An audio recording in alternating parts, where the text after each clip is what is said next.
얻고 말씀에 도전받아서 여러분들도 여호와 하나님 나의 구주로 고백하고 찬양하며 사는 귀한 삶 사시기를 주님의 이름으로 축원합니다. 무더운 날씨에 지치지 마시고 또 비오는 날씨에 마음 가라앉지 마시고 하나님 주시는 은혜로 언제나 기쁨과 즐거움, 때로는 눈물 지을 일이 있어도 그것을 넉넉히 이겨내고도 남음이 있는 믿음에 큰 힘 얻는 저와 여러분, 하나님의 도우심으로 살아가는 저와 여러분 되기를 주님의 이름으로 다시 한번 축원드립니다. 한동안 가물었었는데 비가 와서 참 다행입니다. 제주도나 남부지방에는 너무나 많은 비가 내려서 어제 제가 기도하면서 하나님 거기다 다 쏟아붓지 말고 여기다 좀 나눠서 부어주시지, 반만 나눠 부어주셔도 참 좋을 것 같은데 어떻게 야속하게 이렇게 남부에만 쏟아 부으시는지 잘 모르겠습니다. 그렇게 사람이요 생각이 그렇습니다. 그죠? 그렇게 그냥 왜 거기만 부어주시나, 또 거기 분들은 또 왜 여기만 이렇게 부어서 난리가 나게 하시나, 뭐 이런 사람이 어떻게 보느냐에 따라서 삶이나 또 우리 삶에 일어나는 일들에 대한 이해나 또 그것을 받아들이는 태도가 너무나 많이 이렇게 바뀌고 달라지게 되죠. 지난주에도 제가 여러분들과 말씀을 나눴고 앞으로도 좀 당분간 이 주제로 계속 말씀을 나누려고 하지만 사실은 우리는 우리 삶에 일어나는 아주 행복한 일, 좋은 일, 즐거운 일들에 대해서는 도대체 하나님이 왜 나한테 이런 일을 허락하셨나 그렇게 깊이 생각해 보지 않습니다. 너무 좋기 때문이겠죠. 그냥 당연한 것으로 여겨질 때도 있을 것입니다. 그러나 우리가 신앙생활하면서 항상 어려움에 직면하는 것은 원하지 않는 일들이 일어나거나 바램대로 되지 않을 때이겠죠. 때로는 뜻하지 않는 큰 어려움의 파도가 내 인생을 덮쳐와서 도무지 어찌할 수 없는 그런 일들을 만날 때 우리는 하나님께 왜? 라는 질문을 많이 던지게 됩니다. 최근에 이제 날씨가 더워지기도 하고 또 주변의 교회 성도들 가운데 아프신 분들의 병세가 더 안 좋아지신 분들도 있고 또 안 아프시던 분들이 또 아프시기도 하고 뭐 여러 일들이 일어나고 있습니다. 기도하면서 하나님 왜 우리 성도들이 이렇게 아파야 되나요? 하나님 안 아프게 하시면 안 될까요? 이렇게 기도가 나오지만은 항상 기도의 끝은 그렇습니다. 하나님 더 기도하라고, 하나님을 더 의지하는 법을 배우라고 우리에게 또 이런 일들을 허락하시는군요. 하나님 다만 기도하기는 그 일을 당하고 있는 분들도 이런 마음 가지기를 원합니다 라는 기도가 제 속에서 많이 나오고 있습니다. 오늘 여러분들과 그런 우리의 문제들, 우리는 도대체 이 어려움의 문제들, 하나님이 왜 우리가 원하는 대로 우리의 바램대로 되는 일들보다는 그렇지 않은 일들을 우리의 삶에 허락하시는가 라는 그런 문제들을 오늘 본문의 말씀을 통해서 여러분들과 좀 나눠보려고 합니다. 오늘 본문의 말씀은 그래도 교회 좀 다녀봤다 하는 분들, 특별히 어린 시절부터 다녀본 분들은 아주 귀에 익히 들어온 이야기라고 저는 생각이 듭니다. 다니엘의 세 친구, 다니엘과 그 세 친구들이 어린 시절에 타향살이를 시작하게 됩니다. 그 이유는 나라가 망했기 때문입니다. 고국이었던 이스라엘이 하나님 앞에 범죄해서 하나님의 진노로 바벨론이란 나라에 멸망을 당하게 되고요. 결국은 어린 나이에 타국으로 포로로 잡혀온 삶을 살게 되죠. 다행히 그래도 이들은 어느 정도 학식을 갖추었고 외모도 준수했던 것 같습니다. 그래서 왕궁의 특별한 인재로 선발이 돼서 바벨론 왕궁에 들어가게 되죠. 엘리트 교육을 받게 된 겁니다. 그러나 그것이 결코 좋은 일은 아니었습니다. 왜냐하면 왕궁에 들어가면서 왕이 내리는 진미, 왕이 내려주는 음식들을 먹어야 됐는데 그 음식들이 대부분 우상에게 제물로 바쳐진 음식들이 내려오는 것이었기 때문에 다니엘과 세 친구들은 그것을 거절하게 됩니다. 어떻게 보면은 자신들이 특별히 선택된 왕궁에서 호사스러운 삶을 살 수 있는 기회를 잃어버릴 수 있고 더 나아가면은 죽을 수도 있는 그런 결정이었지만 그들은 용감하게 이런 결단을 내리고 오히려 좋은 음식을 먹은 이들보다 채소를 먹은 그들이 더 좋은 모습을 보여줌으로 인해서 하나님의 도우심을 경험하게 되죠. 그렇게 성장을 하면서 이들이 느부갓네살 왕의 인정을 받게 됩니다. 그래서 다니엘은 바벨론 전체를 다스리는 지도자로서의 역할을 맡게 되고요. 그의 세 친구들은 바벨론의 지방을 다스리는 그런 지도자들, 오늘 본문에는 방백으로 나와 있습니다. 지금 우리로 치면은 뭐 군수, 시장 뭐 그렇게 일컬을 수 있을 것 같습니다. 그런 지도자들로 세워지게 되죠. 오늘 본문은 다니엘의 세 친구의 이름을 사드락, 메삭, 아벳느고로 소개하고 있습니다. 그러나 이 이름은 사실은 바벨론식 이름입니다. 우리로 치면요, 옛날에 일제강점기에 일본식 이름으로 강제로 이름이 바뀌게 된 이름이었습니다. 원래 이들의 이름은 하나냐, 미사엘, 아사랴 이렇게 히브리식 이름이 있었습니다. 그럼에도 불구하고 바벨론을 배경으로 한 이들의 삶을 추적해가고 있기 때문에 성경은 계속해서 이들을 사드락, 메삭, 아벳느고로 소개하고 있는데요. 그러한 배경에서 그들이 이제 자라나서 지방의 관리가 되어 있을 때에 왕이었던 느부갓네살 왕이 한 번은 호기롭게 자신을 위한 큰 신상을 만들게 됩니다. 두라라는 아주 넓은 평지에 높이가 27m에 달하는 아주 거대한 신상을 만들고, 이 신상을 다 만들고 낙성식을 거행할 때에 전국에 있는 귀족들과 지방의 관리들을 다 불러 모아서 이 금신상 앞에 절하게 만듭니다. 아주 축제로운 분위기였을 것입니다. 그런데 이 낙성식의 축제로운 이 분위기를 깨는 불미스러운 일이 생기게 됐는데, 그것이 바로 다니엘의 이 세 친구들이 금신상 앞에 절하기를 거부하는 것이죠. 느부갓네살 왕이 화가 났습니다. 이 잔치잔재에 물을 끼얹다니. 그러나 이들을 또 귀하게 여기는 마음이 있어서 한 번 더 기회를 줍니다. 이제라도 이 신상 앞에 절을 하면은 살려주겠다라는 것이죠. 그러나 단호하게 이 설득도 상관없이 세 젊은이들은 이것을 거절하면서 우리가 잘 아는 아주 유명한 말을 하는 거죠. 그게 오늘 본문의 말입니다. 왕이여, 우리가 섬기는 하나님이 여기 계신다면 우리를 여기서 건져주시고, 그렇게 하지 않으실지라도 우리는 금신상 앞에 절하지 않겠습니다 라는 선언을 하게 되는 겁니다. 결국 이 세 젊은이는 왕의 경고대로 7배나 뜨겁게 한 풀무불에 던져지게 되죠. 아주 뜨거운 불에 던져지게 됩니다. 얼마나 뜨거웠냐면은 이 세 젊은이들을 풀무에 던지려고 잡고 갔던 사람들이 풀무 곁에 가는 순간 다 타버려서 죽었거든요. 이 세 젊은이가 불 속에 던져지고 그 안을 지켜보던 느부갓네살 왕의 놀라운 광경이 펼쳐지게 되는데요. 그게 오늘 본문 뒤편에 나오는 25절에 설명이 되어 있습니다. 25절에 보시면 왕이 또 말하여 이르되 내가 보니 결박되지 아니한 네 사람이 불 가운데로 다니는데 상하지도 아니하였고 그 넷째의 모양은 신들의 아들과 같도다 하고 이렇게 되어 있죠. 여러분, 풀무에 던져진 사람은 3명이었습니다. 그런데 느부갓네살 왕의 눈에 보인 사람의 숫자는 몇 명이었습니까? 4명이었던 거죠. 한 명이 더 늘어난 것이었습니다. 심지어는 그 사람의 모습이 느부갓네살 왕의 눈에조차도 마치 신들의 아들처럼 보이는, 뭔가 영험하고 신비로운 존재처럼 보였다라는 것이죠. 이 세 친구가 이 네 번째 사람과 함께 있으면서 불 속에서 돌아다니는 거예요. 아무런 해를 당하지 않는 거죠.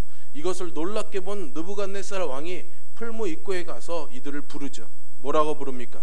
지극히 높으신 하나님의 종, 지극히 높으신 하나님의 종 사드락, 메삭, 아벳느고야 나와서 이리로 오라라는 거죠. 이 사드락, 메삭, 아벳느고가 자신이 감히 왕의 권위와 권세, 신적 권위를 갖고 있었던 그 당시 바벨론 제국의 왕이었던 자신의 권위보다도 더 넘어서는 어떤 초월적인 능력을 갖고 계신 그 하나님, 그 하나님의 종이었다라는 사실을 인식하게 되는 겁니다. 결국 느부갓네살은 이 사드락, 메삭, 아벳느고의 하나님을 찬송하고 그 하나님을 거스려 말하지 않도록 바벨론 제국의 조서를 내리고요, 이 세 사람을 많이 높였다라는 것이 이 이야기의 결말입니다. 여러분, 우리가 이 이야기에서, 이 사건에서 얻는 교훈이 무엇이겠습니까? 대부분들은 우리가 이 믿음 때문에 고난을 당할지라도 하나님이 우리를 불 속에서 건져내실 것을 우리는 믿습니다. 그리고 그 고난에서 우리를 전부 다 더 높여주실 것입니다 라는 이 믿음을 우리가 이 말씀을 통해서 교훈으로 얻게 됩니다. 여러분, 이 사실을 믿으십니까? 그러면 이 사실을 여러분들의 삶에서 매 순간 경험하며 사십니까? 아멘이 4가지죠. 믿기는 믿는데 경험하십니까? 라고 물으면은 아멘이 적어집니다. 왜 그렇습니까? 믿음이 부족해서입니까? 여러분들이 믿음이 작아서 그럴까요? 그렇지 않습니다. 실제로 삶에 일어나는 일들이 그렇기 때문이죠. 병이 낫기를 위해서 기도했지만 사랑하는 가족을 잃어야 되는 가슴 아픈 고통을 경험해야지만 됩니다.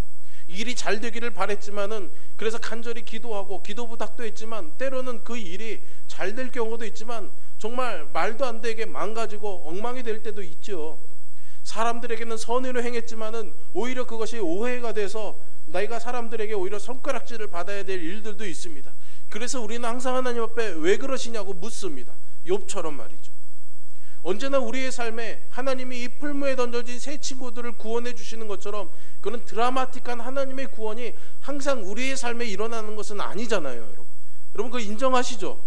그렇지는 않습니다. 그렇기 때문에 우리는 항상 왜? 라는 질문을 던지고 결국 결론은 내가 믿음이 부족하기 때문이야 라고 스스로 결론을 지어버리고 맙니다. 여러분 교회와 성경의 역사에서도 이런 일들은 수없이 많이 발견되어집니다. 여러분 초대교회 때 많은 사람들이 순교를 당했습니다. 어떤 이들은 화형장에서 태워지고 어떤 이들은 로마 콜로세움에 불려가서 사자의 입에 전사들의 칼날에 그 생명을 정말 찢기고 갈려서 죽어버리고 맙니다. 안타까운 죽음이죠. 여러분 그들이 믿음이 부족해서 죽었습니까? 그들이 하나님께 구원을 갈망하지 않아서 그들이 하나님께 버림을 받아서 그렇게 죽은 겁니까? 왜 그들에게는 하나님의 구원이 임하지 않았을까요?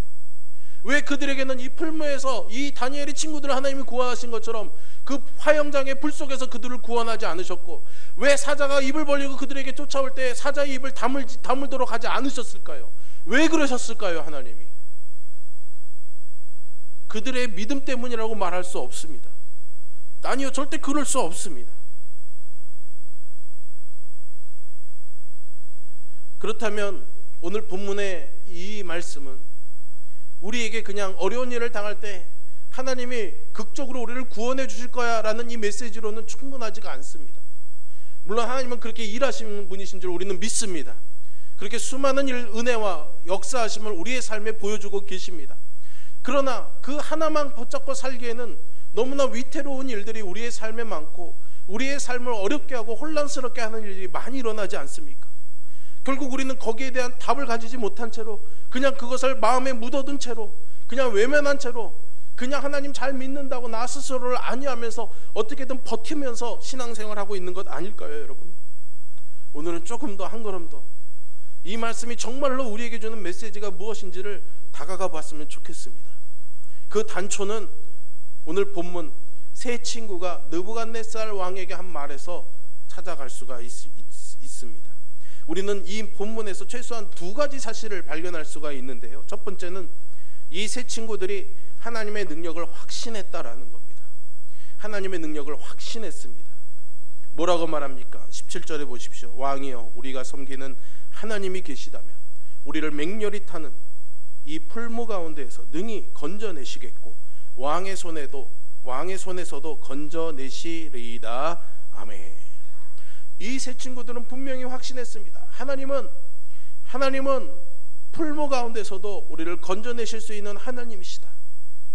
이것에 대한 믿음은 결코 흔들림이 없었습니다. 여러분, 우리의 하나님이 그 하나님이신 줄 믿으십니까? 전능의 하나님을 믿으시기를 바랍니다. 하나님은 우리를 풀무 가운데서도 깊은 바닷속에 빠졌을 때에도 우리를 인생의 그 어떤 나락에서도 구원해내시는 하나님이심을 여러분 신뢰하시기를 바랍니다. 그럼에도 불구하고 그들은 하나님의 계획에 대해서는 알지 못했습니다. 그것은 확신하지 못했던 거죠. 하나님이 우리들을 어떻게 하실지 그들은 잘 몰랐습니다. 그래서 18절에 보십시오. 뭐라고 합니까? 그렇게 하지 아니하실지라도 라고 말하고 있는 거죠. 우리는 하나님이 우리를 이곳에서 구원해 주실 하나님이라는 것은 믿습니다. 그러나 하나님이 어떻게 일하실지는 잘 모르겠다는 겁니다. 믿음이 없어서가 아닙니다. 믿음이 있었습니다. 그럼에도 불구하고 하나님이 뭘 하실지 난 모르겠다고 말한 겁니까? 왜 그랬을까요, 여러분? 왜 그랬을까요, 여러분? 욥에게 주어진 답과도 똑같습니다, 여러분. 하나님의 생각은 우리의 생각과 달라서 그 높음이 하늘보다 높고 그 깊음이 바다의 깊음보다 더 깊은 거죠. 다 헤아릴 수가 없는 겁니다. 그들은 그것을 알았습니다. 그래서 하나님의 계획이 자신들을 이 풀무 가운데서 건져내실 건지 아니면 그냥 이 풀무 가운데서 죽게 하실 건지 자기들은 몰랐습니다. 무엇이 선한 것인지도 판단하지 않았습니다.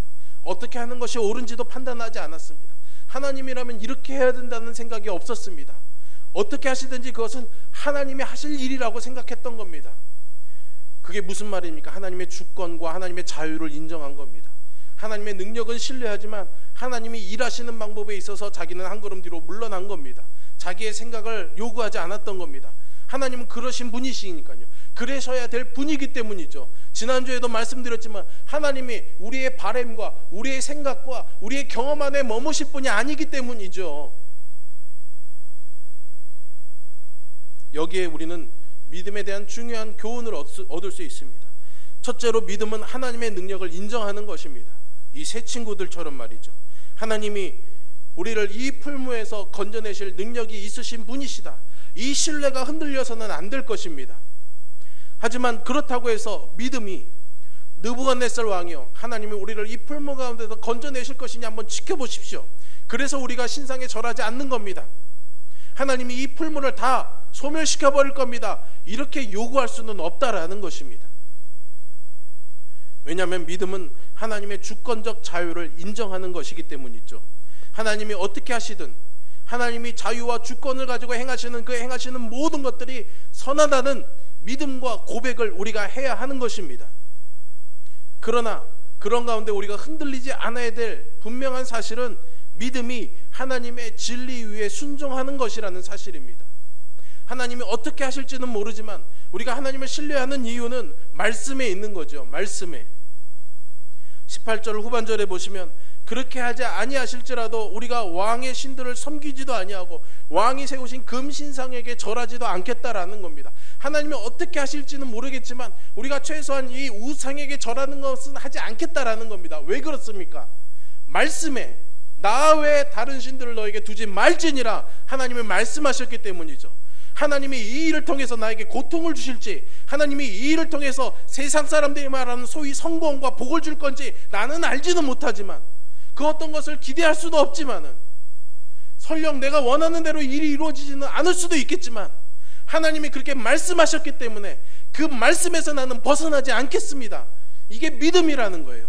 그리고 그 믿음으로 나갈 때 하나님이 나에게 그 믿음에 대한 능력을 보여주실 거라는 신뢰를 가지는 것이 바로 믿음이라는 것입니다.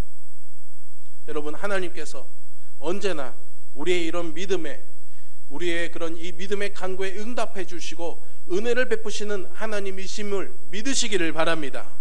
하지만요, 우리가 원하는 대로, 우리가 만족할 만큼 응답하시지 않을 때도 있다라는 것입니다. 그것조차도 우리가 인정해야 되는 것입니다. 그러니 오늘 본문의 말씀, 오늘 본문의 사건은 하나님이 고난받을 때 모든 상황 속에서 하나님께서 자기 백성들을 극적으로 구원해 주시겠다라는 그 말씀이 아니다라는 거죠. 우리가 이 이야기의 핵심으로 접근하려면은 느부갓네살이 본 네 번째 사람을 주목해 보아야 합니다. 그냥 하나님이 이 세 친구들을 불 속에서 구하셨더라 라고 성경이 기록해도 아무 문제가 없습니다. 그들이 불 속에서 돌아다니면서 죽지 않았더라 라고 기록해도 상관이 없습니다. 그런데 오늘 성경은 희한하게도 한 사람이 더 있었다라는 것을 강조하고 있습니다. 그리고 그 존재가 누구인지를 아주 모호하게 표현하고 있습니다. 그러나 복음의 진리에 눈을 뜬 사람이라면 이 존재가 누구인지 분명히 알 수 있습니다. 이 존재는 천사가 아닙니다. 이 존재는 바로 성육신하시기 전에 그리스도이십니다. 예수 그리스도께서 우리 육신의 죄의 문제를 위해서 이 땅에 오신 것처럼 오늘 이 풀무 가운데 있는 이 세 친구들의 구원을 위해서 그들에게 가신 것이죠. 고난의 풀무 가운데로 들어가신 것입니다. 우리는 이 점을 아주 중요하게 보아야 됩니다. 여러분, 이 세 친구들이 불 속으로부터 건져냄을 받은 것이 아닙니다. 그들이 받은 구원은 불 속으로부터의 건져냄이 아니라 불 속에서의 구원이었음을 여러분 꼭 기억하시기를 바랍니다. 아주 중요한 문제입니다. 우리는 언제나 인생의 이 어려운 문제들 속으로부터 건져냄을 하나님께 구합니다. 그러나 하나님이 우리에게 주시는 구원은 그 문제 속에서, 그 문제 속으로 오신 그리스도와 함께 있을 때 우리에게 주시는 구원이라는 것을 여러분 잊지 마시기를 바랍니다. 그렇기 때문에 우리가 고난 가운데서도 하나님의 영광을 보는 것입니다. 그렇기 때문에 우리가 고난 가운데서도 즐거워할 수가 있는 것입니다. 우리가 이 고난을 유익으로 여길 수 있는 이유, 이 고통을 우리가 기쁨으로 여길 수 있는 이유는 우리가 이 고난 가운데서 건져내는 것이 아니라 고난 가운데 있을지라도 그 속에 그리스도가 오시기 때문이죠.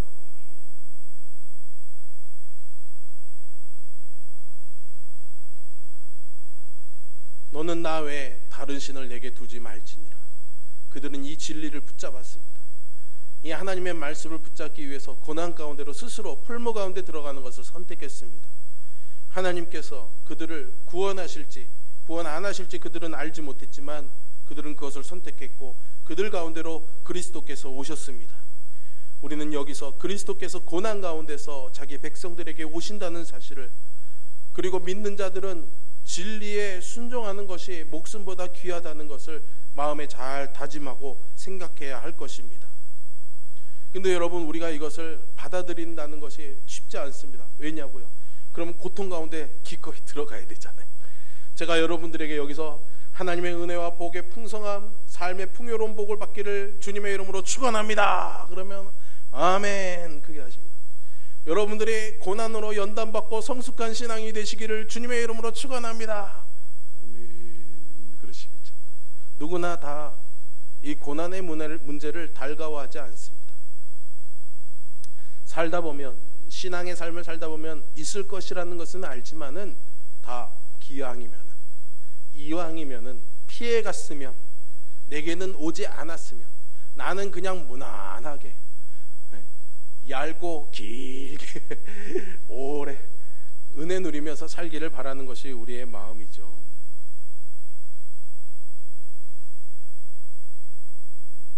여러분, 이렇게 우리가 이런 일들에 대해서 부담스러움을 느끼는 이유는요, 고난이 두렵기 때문입니다. 두렵죠, 여러분. 두렵습니다. 질병이 내게 찾아온다는 것 두려운 일입니다. 예기치 않은 사고가 나의 가족에게 일어난다는 것 두려운 일입니다. 넉넉하지는 않아도 안정적인 내 삶이 흔들리고 무너진다는 것 두려운 일입니다. 사람들에게 그렇게 각광받는 삶은 아니지만 누군가에게 조롱당하고 손가락질 당하고 사람들 입에 좋지 않은 것으로 회자되는 그런 삶의 일들을 경험한다는 것이 결코 즐거운 일은 아닐 것입니다. 아무도 고난을 좋아하지 않습니다. 정말로 두려운 것이기 때문이죠. 여러분들은 그래서 무엇을 바라면서 사십니까? 가능하면은 고난을 피하고 고생 안 하면서 편하게 사는 것입니까? 아니라고 말은 하겠지만은 마음속에는 이왕이면 그랬으면 좋지요 라는 그런 마음의 생각은 분명히 있을 것입니다. 여러분, 고진감래라는 말 아십니까? 고진감래 무슨 말입니까? 쓴 것이 다하면은 단 것이 온다라는 뜻이죠. 즉 고생 끝에 즐거움이 온다라는 것입니다. 한국교회 그리고 한국인들은 대부분 전통적으로는 이런 생각을 받아들이고 살아왔습니다. 그리고 그런 인생의 어려움과 역경이 삶에 큰 유익을 전해주는 것으로 받아들였습니다. 한국교회도 마찬가지입니다. 일제강점기와 한국전쟁, 가난하고 어려웠던 시기를 보내면서 어느 누구 하나 넉넉하거나 형편이 좋은 분들이 없었죠. 사는 것이 팍팍하고 어려웠을 때 이것을 참고 견디어내면은 하나님이 우리에게 풍요로움과 인생의 복을 주실 거야 라는 그 신앙을 가지고 한국교회가 아주 폭발적인 성장을 이루었습니다. 고진감래의 정신이 있었기 때문이죠. 그 믿음으로 오늘 우리는 사실 놀라운 풍요로움을 누리고 있습니다. 완전하다고 말할 수는 없겠지만요, 그래도 그나마 조금 더 나은 삶을 우리가 살고 있다는 것을 부인할 수는 없습니다. 그런데 그런 풍요로움 속에서 점점 우리가 사는 이 시대가 어떻게 보면은 비종교화되고 세속화돼 가면서 이제 이 고진감래의 정신이 쇠퇴되어 있습니다. 이왕이면은 쉬운 방법으로, 이왕이면은 좀 더 편한 방법으로 삶의 유익과 풍요로움을 사람들이 누리고 싶어 해지는 거죠. 예전에는 저도 어린 시절에 학교 숙제를 하려면은 도서관에서 책을 열심히 찾아보고 어떤 자료를 찾아봐야 어떤 주제에 대한 숙제를 할 수가 있었습니다. 요즘 아이들은 그렇게 하지 않습니다. 어떻게 합니까? 컴퓨터 앞에 앉아서 교재들을 탁탁탁탁 치면은 순식간에 수많은 자료들이 두루루룩 나오죠. 쉽게 무언가를 얻어낼 수 있습니다. 답은 찾아낼 수 있겠지만 거기서 주는 지혜는 얻을 수가 없는 거죠. 찾는 과정에서 경험하게 되는 그런 지혜와 신비들은 알 수가 없게 되는 거죠. 그러나 요즘 시대는 어느덧 그런 과정과 고통스러움은 뒤로 하고 편하게 모든 것들을 누리는 것이 우리에게 사실 너무나 익숙해져 있습니다. 그래서요, 고진감래가 아니라요, 이제는 감탄고토하는 시대가 되었습니다. 무슨 말인지 아시죠? 달면 삼키고 쓰면 뱉는 겁니다. 우리 신앙도 그렇게 변질되어 버렸어요, 여러분. 생각해 보세요. 여기 신앙생활 오래 하는 어르신들 한번 생각해 보세요. 예전에는 살기 어렵고 그렇게 팍팍해서 생계를 위해서 바쁜 그 시간을 쪼개서 교회 나와서 예배하시고, 교회에 무슨 일이 있다고 하면은 집안일, 내 일, 생계의 일을 뒤로 다 한 채로 팔 걷어붙이고 다 나와서 장례도 함께 치르고 교회 일도 하고 교회 마당도 다 정비하고 건축도 하고 예배에 모이고 그렇게 하지 않았습니까, 여러분? 근데 요즘 시대에는 어떻습니까? 신앙과 관련된 공동체와 관계된 무슨 일들이 있다고 그러면은 그 일이 우선이 아니라 내 몸이 먼저입니다. 내 일이 더 우선인 분들이 더 많죠. 이게 시대적인 분위기가 그렇게 되어버린 것입니다. 그래서 우리에게 이 고난의 문제, 고통의 문제는 어떻게 보면 성가신 것, 피할 수 있으면 피해야 되는 것이 되어버리고 만 것이죠. 여러분, 성경은 우리에게 그것을 가르쳐주고 있지 않습니다. 그래서 우리는 성경이 가르쳐주는 기본 진리로 돌아갈 필요가 있는 거죠. 성경은 우리의 인생의 목적을 이렇게 말합니다. 하나님을 영화롭게 하고 그분을 영원토록 즐거워하는 것이라고요. 한번 따라해 보시겠습니까? 하나님을 영화롭게 하고 그분을 영원토록 즐거워하는 것. 이것이 우리의 인생의 목적이 되어야 되는 거죠. 왜요? 우리는 그분의 피조물이기 때문입니다. 하나님이 우리로 하여금 그런 삶을 살라고 우리를 만들어 놓으셨기 때문입니다. 여기에 우리가 고통을 피해야 된다라는 말은 없습니다. 도리어 이런 뜻이 될 수 있겠죠. 비록 인생의 어떤 고난이나 고통 혹은 고생이 따른다고 할지라도 그것을 통해서 우리가 하나님을 즐거워하고 하나님을 영화롭게 할 수만 있다면 그 인생이 바로 멋진 인생이고 승리한 인생이라는 것입니다. 여러분들은 어떻게 하면 고생 안 하고 살 것인가? 아니면은 어떻게 하면 그리스도를 닮아 거룩하게 될 수 있을까? 이 두 가지 질문에 어떻게 답하시겠습니까? 어느 편에 서겠습니까? 여기에 어떻게 답하느냐에 따라서 우리의 고난과 고통에 대한 답이 달라지고 관점이 달라지게 되는 것이죠.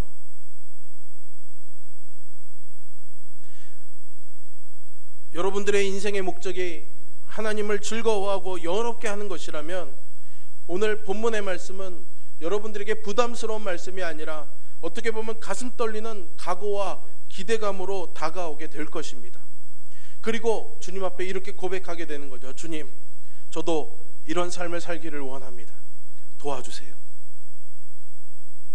오늘 본문의 이 사건의 핵심은 그들이 풀무에서 건짐을 받은 것이 아닙니다. 그리스도께서 풀무 속으로 우리와 함께 하시기 위해서 찾아오신 것입니다. 우리의 인생의 고난 가운데로 그리스도께서 오신 것입니다. 여러분, 그거 하나만 잊지 말고 가시기를 바랍니다. 우리의 인생의 풀무 가운데로 그리스도께서 오신 것입니다.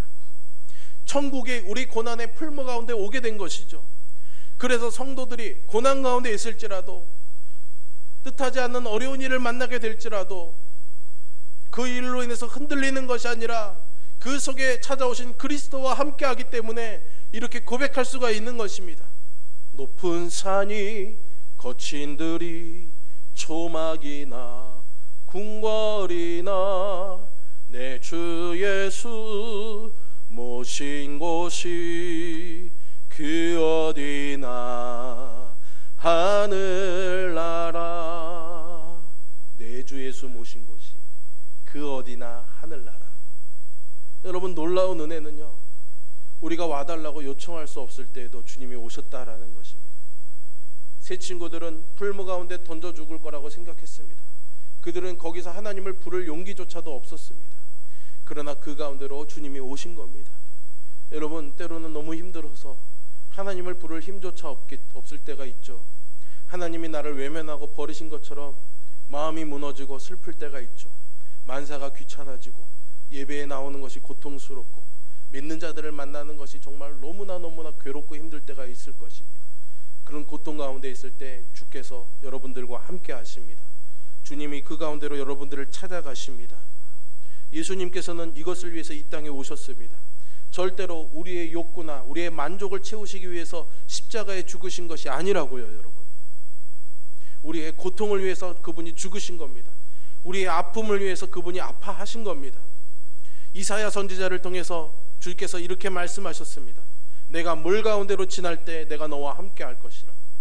강을 건널 때 물이 너를 침몰하지 못할 것이며 내가 불 가운데로 지날 때 타지도 아니할 것이요 불꽃이 너를 사르지도 못하리니. 우리는 이렇게 기도합니다. 하나님, 기왕이면 물 건널 일이 없게 해주세요. 불꽃이 내 삶에 튀기지 않게 해주세요. 그런데 오늘 이사야서의 말씀은 그렇게 말하지 않습니다. 너는 물 가운데로 지나갈 거야. 너는 강을 건너야만 할 거야. 너는 불 가운데로 지나가만 할 거야. 그런데 무서워하지 마. 내가 거기에 너와 함께 할 거니까. 내가 거기서 너와 함께 할 것이니까. 내가 거기서 너를 붙들어 줄 것이니까. 이것이 하나님의 약속인 것입니다. 여러분, 고난을 피해가는 것이 아니라 고난 가운데 있을지라도 주께서 함께 하실 것이라고 약속하시는 거죠. 그래서 베드로 사도는 핍박당하고 고난당하는 초대교회 성도들을 향해서 이렇게 말합니다. 사랑하는 성도 여러분, 여러분들을 연단하려고 오는 불시험을 이상하게 여기지 마십시오. 왜 이 일이 내게 일어나야 되는지 왜냐고 묻지 마십시오. 오히려 그 고난에 참여하는 것을 즐거워하십시오. 왜냐하면 주께서 영광으로 나타나실 그때에 우리로 하여금 주의 오심을 기뻐하게 하기 위해서, 주의 오심을 즐거워하기 위해서 이 일이 여러분에게 있는 것입니다. 그러니 여러분 위에 하나님의 영이 함께 계심을 신뢰하며 여러분이 이 고난을 유익으로 여기십시오. 이것이 사도의 고백이며 권면이었던 것입니다. 오늘 우리에게도 변함이 없는 것입니다. 여러분, 한번 생각해 보십시오. 우리가 하나님의 도움이 필요하다고 느끼는 그 절박했던 그 순간이 사실은 가장 은혜가 풍성했던 시간이 아니었습니까? 여러분들의 삶을 돌아보며 한번 생각해 보시기를 바랍니다. 주님이 오늘 우리에게 물으십니다. 너와 함께 가는 이 길에는, 나와 함께 가는 이 길에는 많은 어려움이 있을 거야. 하지만 내가 그 모든 자리에서 너를 떠나지 않고 너와 언제나 함께 있을 거란다. 그러니 나와 함께 이 길을 가겠니? 나와 함께 이 길을 가겠니?